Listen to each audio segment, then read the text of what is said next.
একটি গাছ আপনাদের ভূতপ্রেত থেকে রক্ষা করতে পারে, আপনারা কি জানেন সেটা? সেটা জানতে গেলে আপনারা পুরো অনুষ্ঠানটা দেখুন।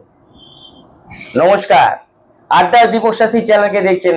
আপনাদের সাথে, আপনাদের কাছে, আপনাদের পাশে দীপক শাস্ত্রী আছে, থাকবে। আপনাদের জন্য ছোট্ট গল্প নিয়ে এসেছি। আপনারা আমার সাথে গল্প করতে পারেন কমেন্ট বক্সে লিখে, এবং সাবস্ক্রাইব করুন, লাইক করুন, বেল আইকনটি বাজিয়ে দিন। বেল আইকন বাজালে আপনাদের সাথে আমি সবসময় থাকছি, আছি।